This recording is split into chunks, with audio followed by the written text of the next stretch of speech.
For the sake of your loved ones, for the sake of our economy, please mask up.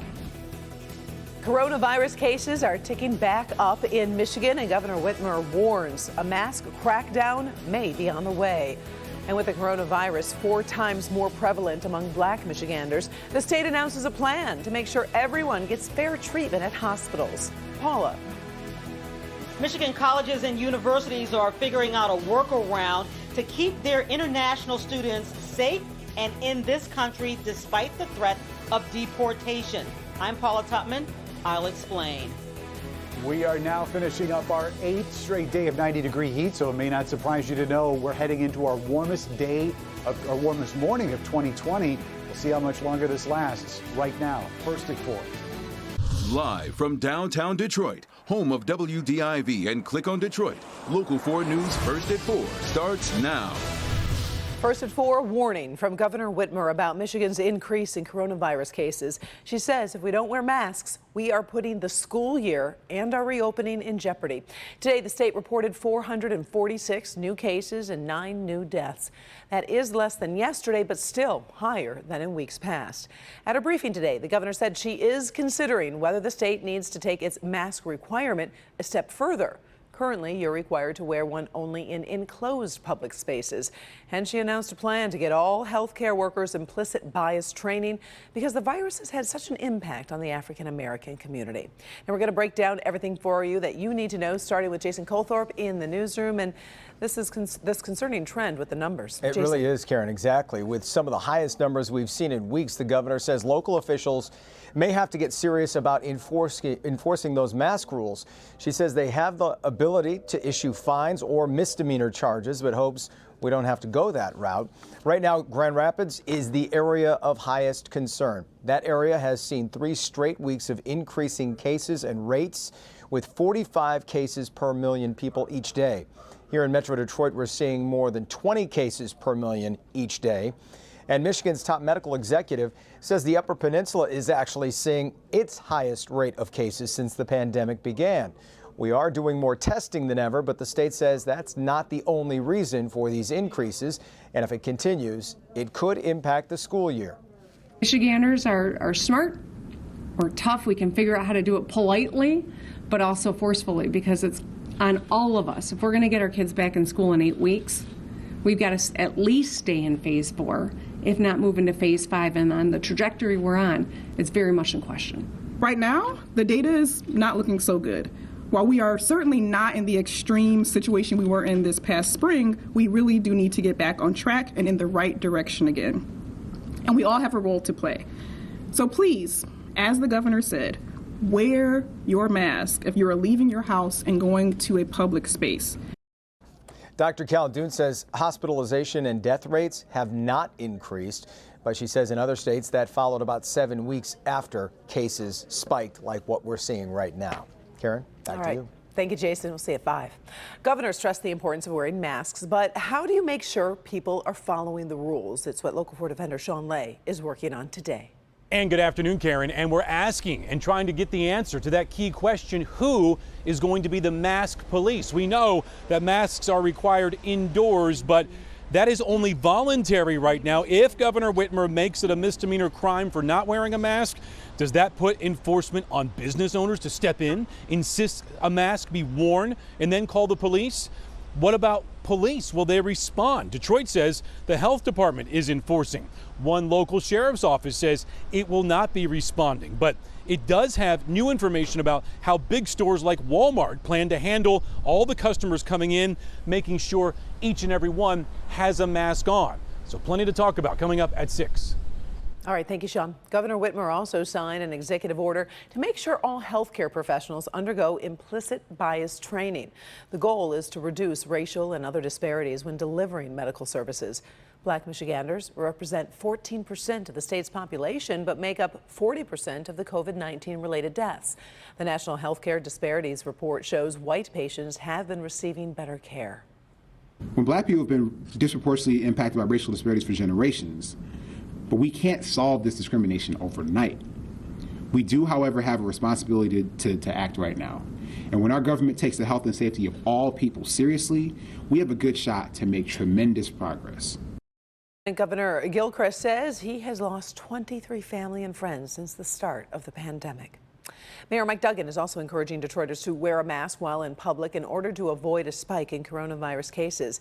The city reports nearly 12,000 confirmed cases of COVID-19 with over 1,400 deaths since March.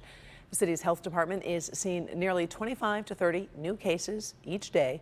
In most cases, the person is asymptomatic, meaning they're showing no symptoms. Nearly 1/3 of the new cases of coronavirus are between the ages of 20 to 29.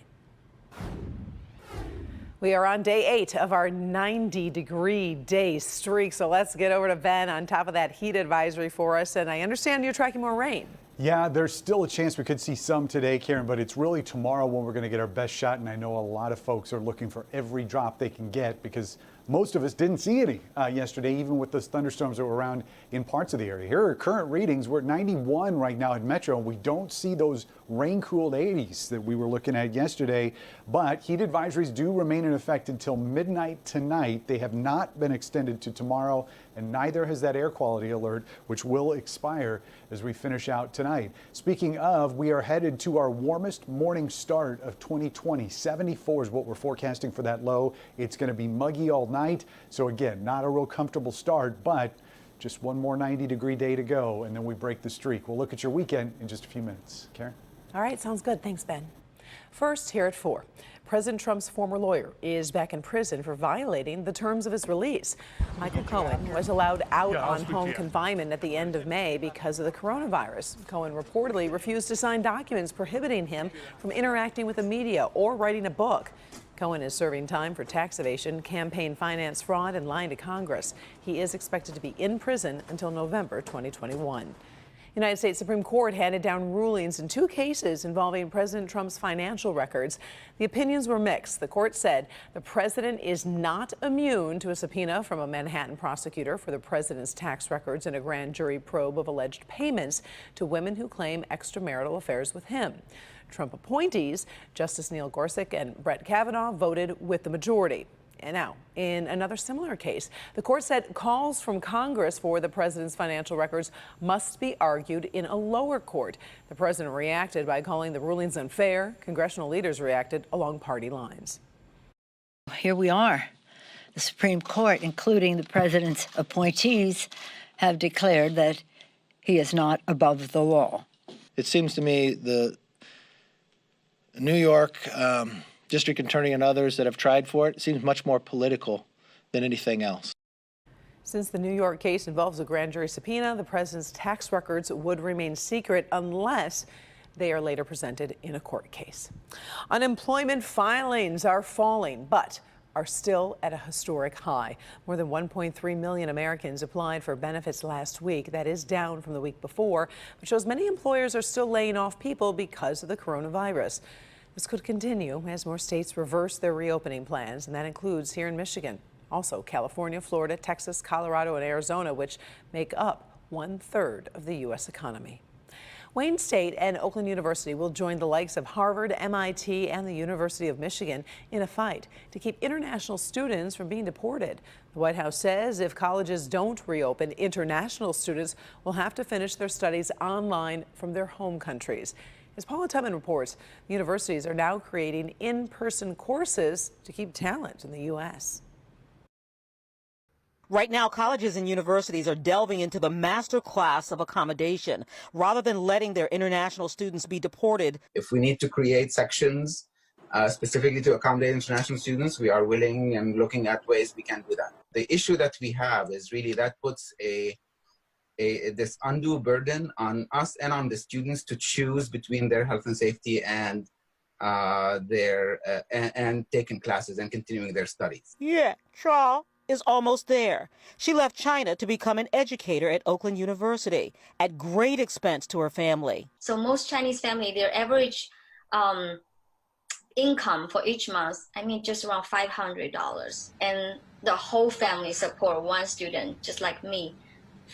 My father, my mother, grandma, grandpa, the whole family just support one student come here, not the all family, the rich family, but we value the Americans' good education. From her freshman year to now, she's about to work on and defend her PhD dissertation. And today, she's at risk of it disappearing because the Trump administration has threatened to pull student visas and deport international students who don't have in-person courses to attend. These are students, when they finish, often go on to create companies. They become academics. They teach our children science and math in colleges. And they contribute annually $1.2 billion to the Michigan economy. And it's not like Hue could go back to China and continue her work online because of government censorship. She would be blocked from even logging into OU's student portal. It's only one step away to graduate, and then you just okay, go back your home, get out of here. Claudia is in her senior year for journalism from Brazil. For me, it was like I've been planning this for 3 years, and now all of a sudden you have this major obstacle, and you're like, well, what am I going to do with these past years that I've worked so hard for? Dr. Ahmad Ezzedine is the Associate Vice President for Educational Outreach and International Programs at Wayne State University. We are competing for talent. International students have contributed to advances in research and advances in technology. They have added value to our intellectual capital. Other countries are opening up. Our Canadian neighbors on the side, they are smiling very wide these days because they're telling people, if you can't make it to the US, we'll be more than happy to have you come and study at our university. And keep in mind that we still have travel bans, and that means travel to and from the United States to Canada, China, the Middle East, the European Union. There's no way to get these students out of this country and into their countries or even back. Paula Tutman, Local 4. A very frustrating situation. All right, thank you, Paula. No more hugs from Mickey and Minnie. That is one of the big changes you'll notice if you visit Disney World anytime soon. So what else will be different when the happiest place on earth reopens in the coming days? And tornadoes that ripped through the Midwest were deadly. A look at the aftermath of funnels like this. But first, a Glee star has gone missing, and officials fear it could be tragic. Naya Rivera was last seen boating on a California lake with her son. We have the very latest on the search next.